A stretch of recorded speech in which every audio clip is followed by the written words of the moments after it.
The same thing comes from the outside when working with people with who are weak on leg attacks. Tall people are weak on leg attacks because their hips usually come up to about here. Once they reach and grab for your jacket, you have to attack.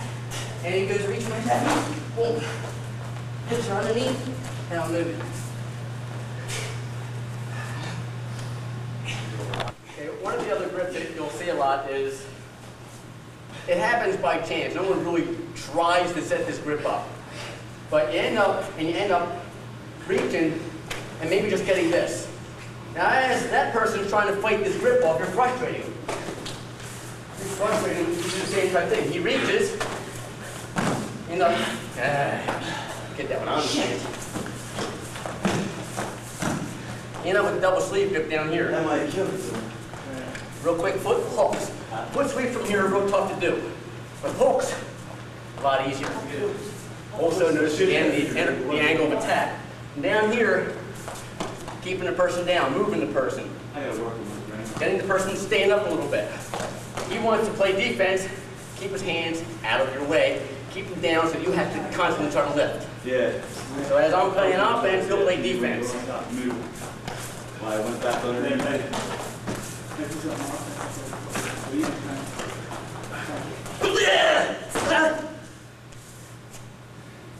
Hit that one by chance occasionally. Ron's going to do the same thing. He's going to get one grip. And here's something that you don't often see. I make it neutral. He's got the one hand. I can't get it free. Pull it out. Pull it in. Take your shin up. Grind it down. It can happen out here where he's got this lead. And it sets you in. Notice the angle. We're straight. Steps in. But you're mainly aiming same way you would see a block.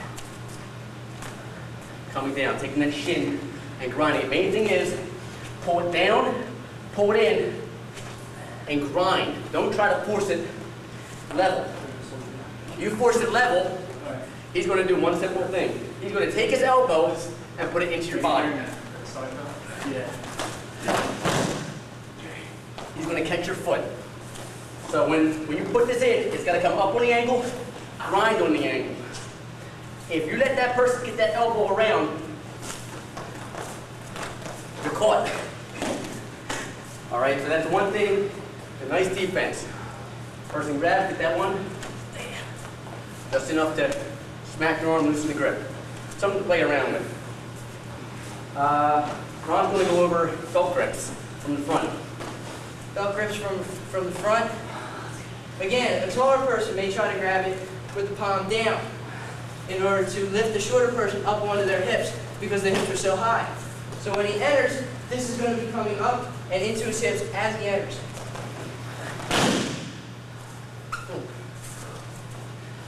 A shorter person will take the taller person and go up with this because the hips are so much higher in here. All he has to do is clear space for his hips to get under. Here. Again, the elbow is in.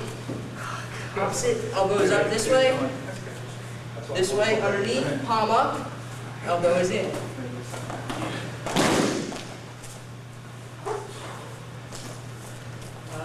Also with that, you're also going to hit a lot of your inside reads with this, inside trips, outside trips. I prefer a lot of outside trips with this because I can pull it to one side.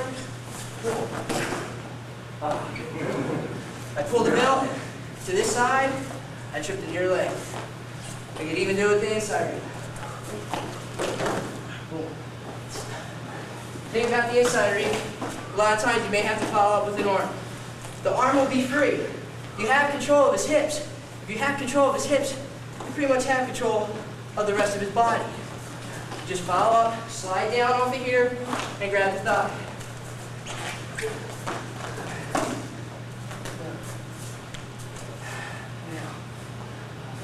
Okay, first thing, this is called, right here, we're taking this from the Greco-Roman here, baseball grip.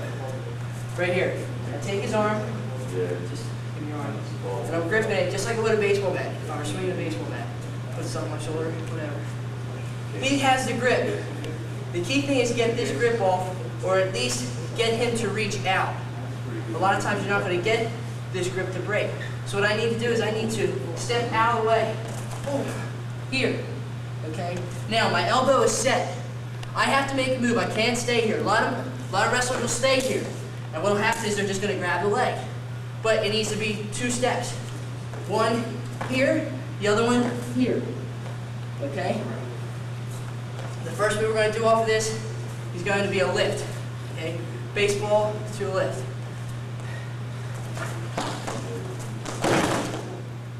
As you can see, that can stay standing. Let's get that from better angle.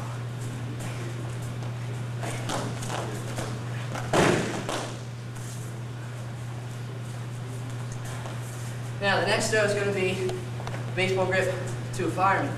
Now the fireman is going to end up on the ground more of a scholastic style wrestling type fireman rather than your standing judo or Sombo fireman. Again, you have to pop this head out. If you can't get the head out, you at least have to grab onto the leg. Then I can work my head out. Once I get here, my leg locks are all over the place. I can just come on down and work. Next, we're going to do a baseball throw. They call it baseball throw in wrestling. It's almost the same as the fireman's, but instead of poking my head here, okay, I'm going to poke it all the way through, and I'm going to stay on the grip. I'm going to stay on the bag.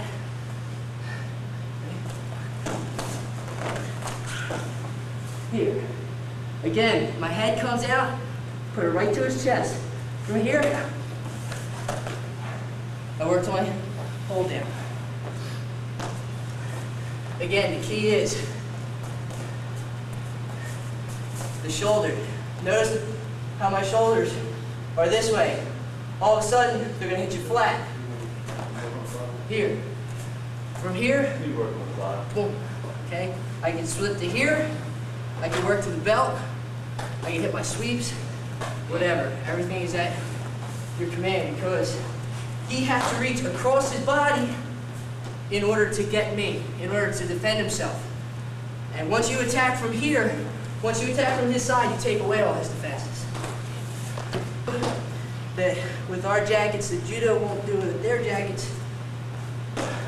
We can hang here for a long time.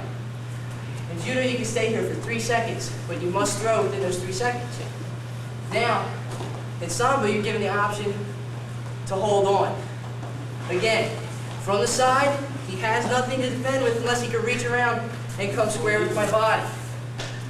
This grip helps to keep that from happening. Also, it defends, if he does come around, boom, he's getting an elbow right here. He defends. If he tries for a leg attack, boom, elbows in. Boom. From here, I have my hook. From the opposite side, I could also get to the belt. I like getting to the belt from here. You can fake too by grabbing here, boom, spin him around, go for the belt. Alright? Now, say he does circle around. I'm in this, and I'm trying for the belt. I'm trying for the belt. Now you sit there. I reverse follow. I'm following him this way. I'm following his hips around. All of a sudden, my hips will reverse follow and go into an over the shoulder to the knees.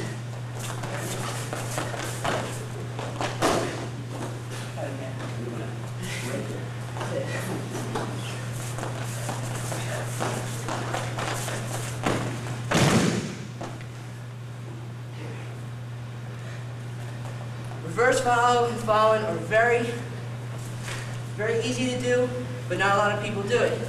Throws are set up by changing the direction of your hips and your body.